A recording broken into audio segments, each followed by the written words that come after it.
shadows where the silence speaks. I walk the line where the lost souls seek, with whispers of hope and a guiding light.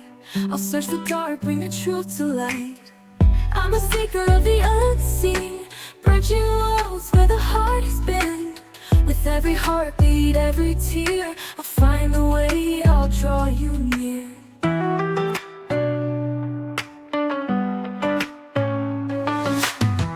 Through the echoes of the past I tread, unlocking stories of the words unsaid. With every vision I'll stand my ground. In the name of love, the lost will be found. I'm a seeker of the unseen, bridging worlds where the heart has been.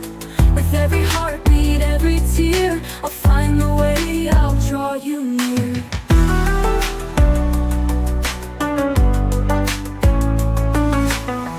Hope is fading, I won't let go. I'll be your compass, your guiding glow. Together we'll break through the darkest night. For every lost soul, I'll bring back the light.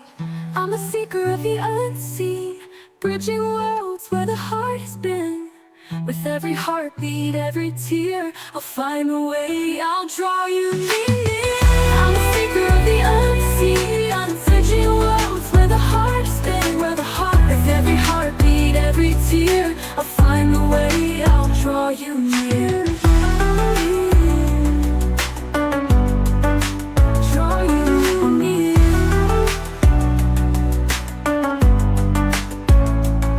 Through the echoes of the past I tread, unlocking stories of the words unsaid. With every vision I'll stand my ground. In the name of love, the lost will be found. Through the echoes of the past I tread, unlocking stories of the words unsaid. With every vision I'll stand my ground. In the name of love, the lost will be found. Through the echoes of the past I tread, unlocking stories of the words unsaid. With every vision I'll stand my ground. In the name of love, the lost will be found. When hope is fading, I won't let go. I'll be your compass, your guiding glow. Together we'll break through the darkest night. For every lost soul, I'll bring back the light. When hope is fading, I won't let go. I'll be your compass, your guiding glow. Together we'll break through the darkest night. For every lost soul, I'll bring back the light.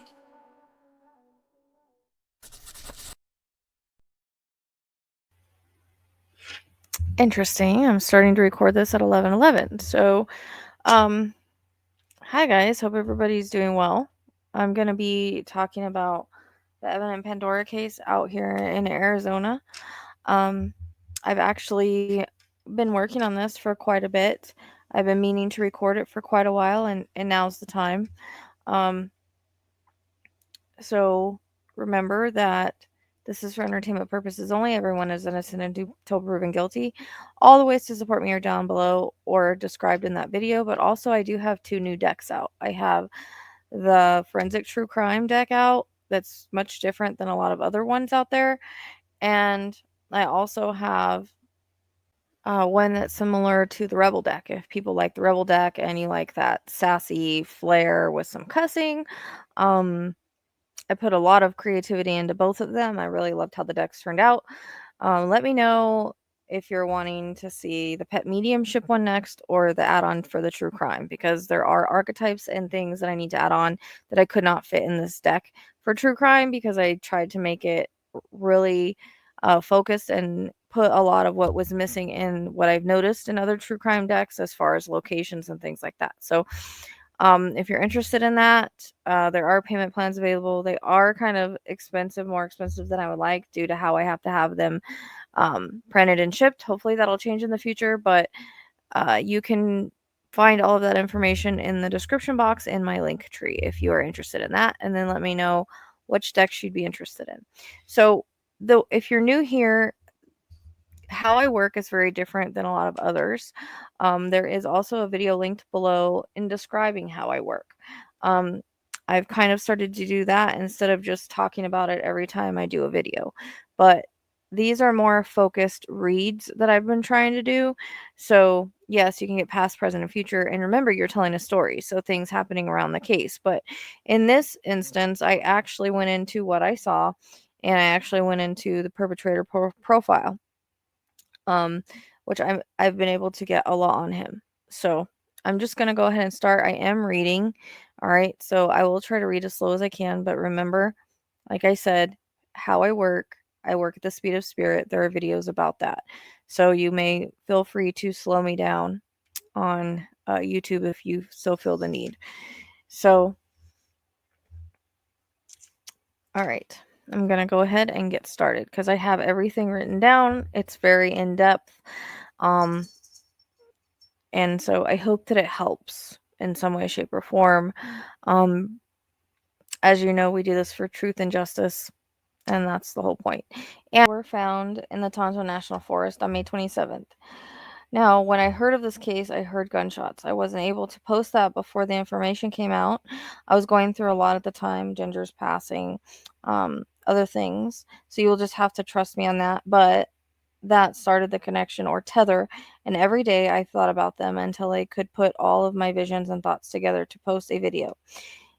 Cases choose me, I don't choose them. All insights, as you know, are double checked with astrology so I can give you the most accurate information possible.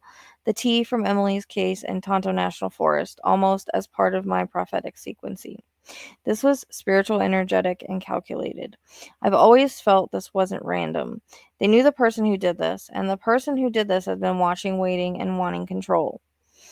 What I keep feeling is a split. Someone who looks normal might even be on the sports team, or it was at one point, and have friends and appear stable. But on the inside, he's burning with rejection. This is someone who feels like no one sees him for who he is and also creates another version of himself. This person may have created a false online persona to connect with Pandora and possibly Evan, possibly befriended both of them, or at least one, and monitored their friendship. Watched Pandora closely, obsessed, idolized her, and maybe even felt entitled to her attention. When she pulled back or didn't respond how he wanted, that mask cracked. You don't even see me. That phase repeats. It's a wounded cry of someone who feels invisible until they make themselves known through violence. That phase, acted like a friend, is chilling because I believe he was in their circle or right next to it, especially at one point. Not a total outcast, but a mask wearer, a watcher, a seether. He may have felt rejected romantically by Pandora, and he may have blamed Evan for getting in the way and for certain other things I'll get into. He may have used their trust to lure them or follow them, um, either online or in person. The suspect is likely a male teenager, close in age to Evan or Pandora, attending the same school or very close in proximity. I tend to get a vision of him in a hoodie, black, watching from the corners. This may be literal or symbolic. A backpack or clothing designed to help him blend in while observing others unnoticed. Obsessive energy surrounds the suspect, likely having developed intense fixation on one or both of victims. There is a high school shooter archetype overlay through this situation, may not present exactly as a school shooting, more of the personal obsessive escalation. The suspect presents as an invisible observer, someone who was in the background, watching but rarely engaged socially. At least that's how it felt prior to this. Early visions received of a hanging, possible suicide outcome, or reflective of how the situation could have or might escalate. As a future outcome, if he ever gets found out, however, he is a narcissist, and although took the moment of power, he is thinking he may have gotten away with it. He also has another side that is scared to be found out. Visions may have predictive of a future potential outcome or represent the suspect's inner fantasy sequence. So I don't know why I see him at some point sleeping with the weapon under his pillow. Maybe more than likely came from someone's lockbox, a parent possibly. I also see him wrapping things up and putting them in a trash out on the curb. He may live close by or around the community or around where this happened at, and I'll get more into that in a minute. Um, Matthew came in a dream and has been consistent sort of connection every time I tap into this case. But as you know, can be a perp connection or even not even in this case, but I think it is because every time I connect into this case, I get that name and there was something shouted at me later. I'll get into in a minute. But it feels significant in some way, as well as the name Brian or Bryce. Now, The male suspect feels rejected, isolated, and obsessed, building towards impulsive harm. He is angry at both Evan and Pandora for different emotional reasons. His anger towards Evan may be rooted in jealousy, rivalry, exclusion, and being replaced. Evan represents who he wanted to be, the social position he lost, or was never allowed into, the boyfriend archetype who won. If Evan was athletic, popular, or well liked, that would have inflamed his masculine wound. He feels challenged and emasculated by Evan's presence in Pandora's life. Like Evan was the reason he was rejected or never chosen. There's a competitive hatred here. Evan was likely the target of envy and humiliation. He took what should have been mine. No one even noticed me. No one ever chooses me. His anger towards Pandora, the girl who saw him, or so he thought, the object of fixation, romantic fantasy, and emotional validation. He likely felt emotionally bonded through online conversation, possibly under a fake identity. Thought she owed him something. Um, Attention, care, inclusion. When she rejected him, blocked him, or stayed with Evan and shattered that illusion, she may have felt sorry for him or even been kind in some way that gave him false hope. Even Evan was an obstacle. Pandora was the loss. Together they were a symbol of everything he wasn't allowed to have. I call him the hybrid archetype. This isn't just a teen with a gun. Primary hybrid type was a high school shooter, the school shooter wound, rejected, isolated, full of silent rage. The lover's lane predator, choosing a remote place, ambushing a pair, and punishing perceived betrayal. And BK, type obsessive stalker, the online chameleon, hiding behind a fake persona, stalking from behind a screen. Now, obsession with control, fixation precedes entitlement to affection. Narcissistic rage when attention is denied. Intense internal fantasy buildup prior to actualized violence. Potential for impulsive outburst if not interrupted. And the most dangerous part, he didn't just snap. He planned it, but emotionally unraveled at the final moment. I feel like there was a conversation where Pandora mentioned to this individual where they were going. He felt uninvited, but he was aware where they were headed to. The rage built inside him. Why didn't she invite me? Why does she like him? Etc. I keep getting a reference to a darker vehicle. It may be a sportish type car. I hear the word souped up as I'm talking. Older, maybe Honda or something similar. Feel like I hear a loud motor. I also feel like I can see the tires on the dirt and the dust is flailing up behind the tires as he drives. This is either coming or going. I do feel that he parked a ways down and walked to where he basically ambushed them. There's an element of surprise. This is a catch you off guard moment. There is a reference to a truck, darker truck. I don't know if that's Evans or not. It could just be dark because I feel like it's nighttime. So I keep getting the truck and then um told to move or sit somewhere else or led to a more isolated area. So it wasn't where they were confronted. So they may have been getting ready to leave or were by the truck something. And then he led them away. I keep getting both things. I also feel like he made them sit at some point, and I feel an unraveling in the suspect. He walked back and forth in a hoodie. It feels like navy or dark blue zip up. He's got his hands on his head with the gun in one.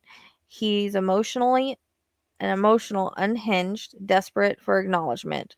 He's saying he doesn't want to do this. He's pissed as well as emotional, and there are tears. He can't fight the obsession and rejection he feels. He feels like he wants to not do this, but there's no choice. He's too deep now. I feel like Evan was taken out first, and then Pandora. That they begged him, tried to talk him down.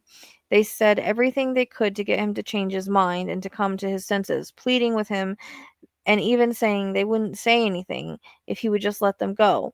He said everything. I'm getting a headache now. He said everything he felt about the way that they treated him. They stated that they were sorry and that they had no idea how they had hurt him. This goes on for a bit, but the impulse was too strong. I also see him picking up the rounds, which is very intelligent for a perp of this age. Not even older perps think this way. I feel like he may be versed in crime scene work, so he may watch true crime or that type of content. He may have studied crime formally or obsessively, idolizing to get away with it, took forensic steps post murder, removing evidence, parking further away, wiping the weapon. So he may um, be into forensic psychology, study true crime like BK did, idolize certain killers, and could be in active true crime forums. I also feel he likes to play video games, specifically shooting games. There's a male law enforcement tied to him, it feels like. They may have taught him about weapons, scene awareness, power. The man feels like a father figure of some sort. The relationship may be rigid, cold, or unconditional love or approval. So there may have be also taught how he may have also been taught how to fire a weapon at a young age, taken to a range as I see someone shooting bottles and a tie to hunting. He may have done well in school but slipped recently because I see good grades, but I feel like there's a spiral at some point. He feels boyish in nature. As far as how he looks, average. He may be a bit slim, but just under 6 feet or between average of 6 feet and 5'9", but basically 5'9" and up. His hair feels dark, like more dark brown to black, slightly long and unkempt, kind of into his eyes or pushed to one side, possibly to the left. The way I feel, the way I see it.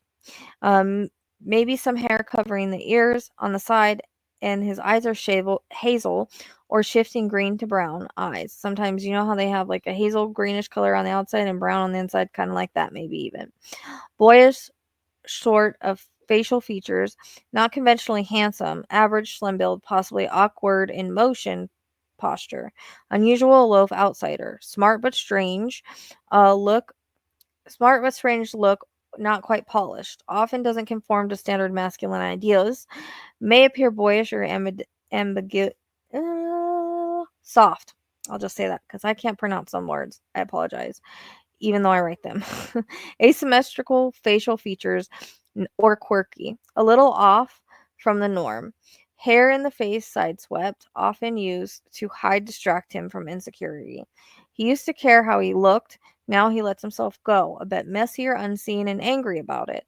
He matches the energy of boyish turned hardened, hiding in plain sight, shifting identity, secret inner world, emotionally erratic, duality and identity, fake online persona.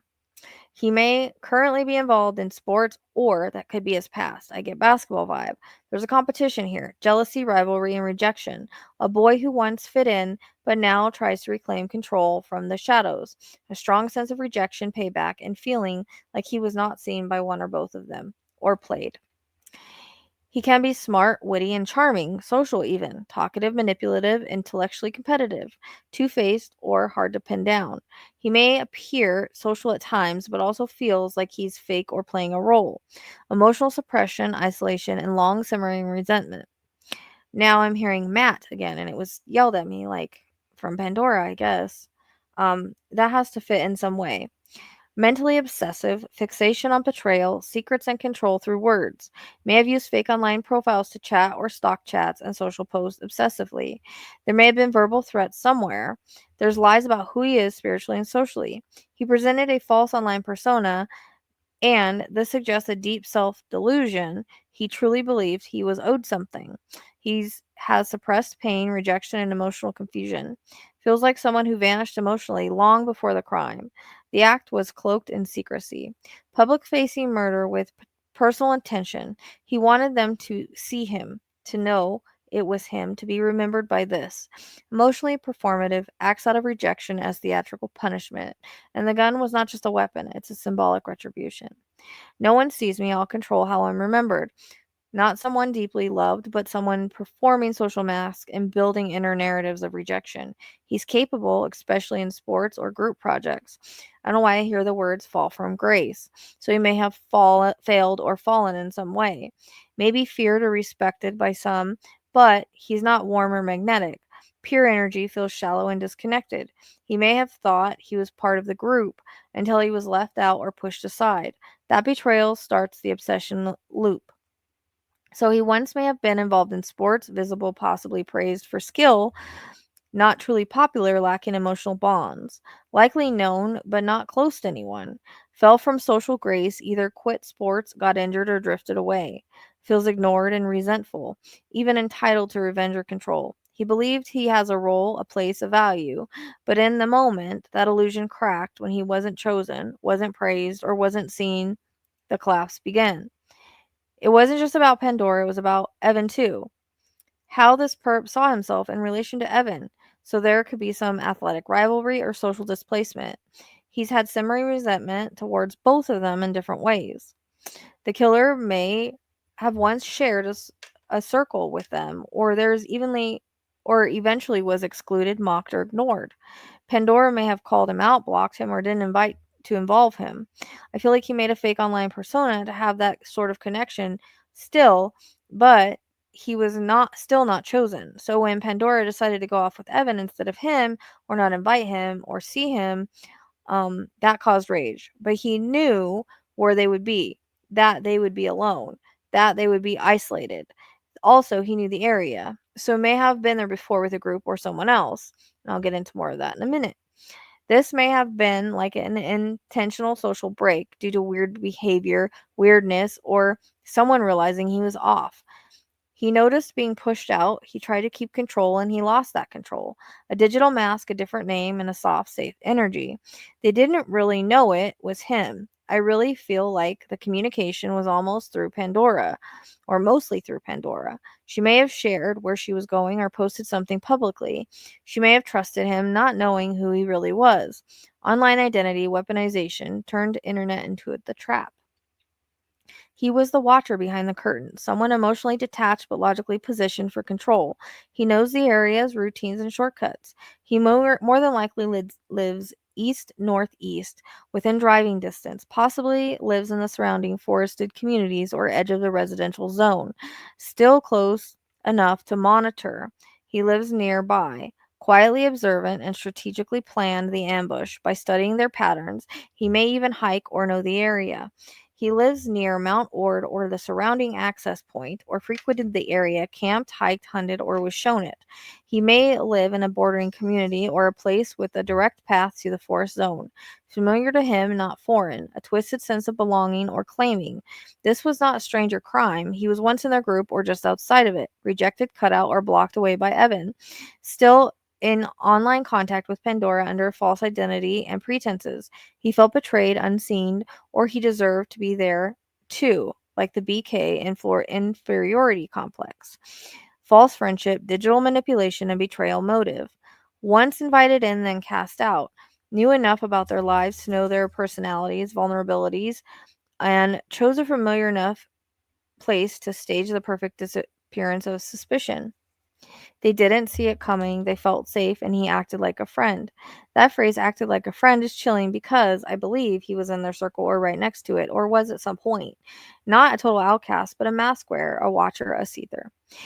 He carries obsession with control, fixation, and perceived entitlement to affection.